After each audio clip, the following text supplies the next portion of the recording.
expecting that the first shall be last and the last shall be first. So I want to tell you a little bit about me. Again, my name is Gordo. I've been an assistant state attorney prosecuting violent career criminals at the Miami-Dade County State Attorney's Office and safeguarding our constitutional rights for the last 11 years.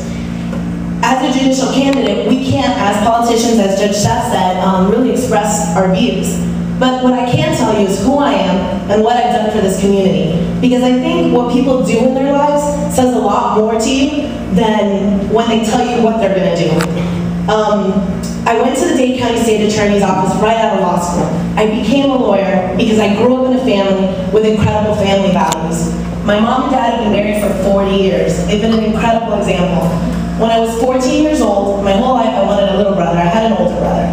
And when I was 14 years old, my mom gave birth to the most special person on the planet outside of my sons, but he was kind of my first son.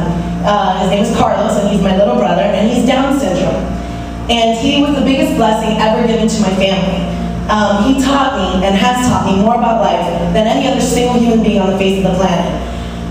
As an assistant state attorney, and before I became an assistant state attorney, my life and what I'd seen in my life and the family values I had in my life really made me think about who do I want to be when I grow up and what do I want to do with my life. And I decided I wanted to serve the community. I wanted to do something important. I didn't want to chase after making money, and becoming an assistant state attorney is much like becoming a teacher. You make very little money. You're not out there representing companies and getting paid big bucks. You do this at an expense to your family. And I did that because I felt that we needed people in the criminal justice system that were doing the right thing, fighting for justice, speaking for the people that can't be spoken for the dead victims. For 11 years now, I've been in a courtroom every day, and I've been the one that families, right after they bury their dead child, come to, confused, how did this happen to us? And they look for justice through me.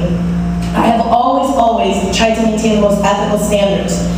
And this decision to go to the bench and hoping that it will work out and hoping I will continue to serve, it didn't just happen upon me one day. It's been my life's work.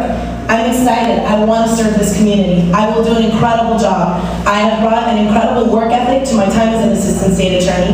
And I'll talk to you a little bit about the case that Sarah mentioned.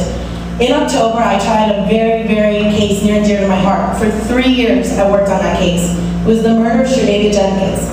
She was a 9-year-old little girl playing in front of her doorstep with her 8-year-old little sister. These two little girls sat and slept together in a cot every day. They were so close. They walked to school every day, two sisters. Mom was just inside the door, a few feet away, little brother playing inside the house. Mom and dad married, sure, low-income family in the projects. But you know, family who had every right to have their child as protected as someone who lives in Coral Gables.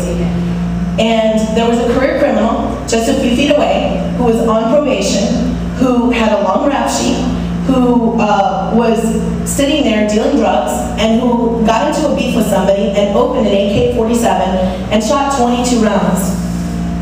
I remember, and one of the most poignant times of my career was the moment that I interviewed her little sister. And when we were sitting there, it just dawned on me, you know, here I am, I'm a wife, I've been married 9 years, I'm a mother, I have 2 boys, I have a 7-year-old that's here in the room, my little one's at home with my mom.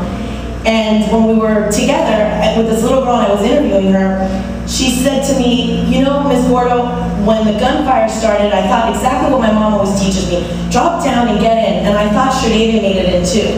Shirdavid didn't make it in. She was killed at her doorstep and died in her mom's arms. But it shocked me. It shocked me. With all the things I've seen in 11 years, and I have been a division chief trying homicides and preparing cases, even on death penalty cases, I looked at this and I said, what are the chances? I think I'm an educated person, and I've worked so hard to talk to my children about everything. And I've taught my son what to do in case of a fire.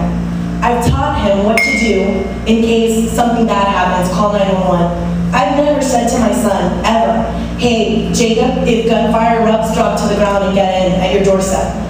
And this little girl only lived 5 minutes away from my doorstep to work every day and 10 minutes from my doorstep. And I wondered, how important is it that we as a society seek people in important positions who are going to be committed to being fair, experienced, and committed to public service, always looking to do things ethically, but also seeking justice.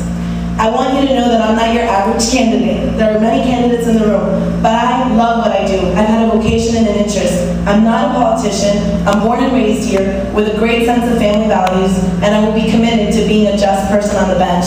And I'd be honored if August 24th you come out and vote Monica Gordo for Circuit Court Judge.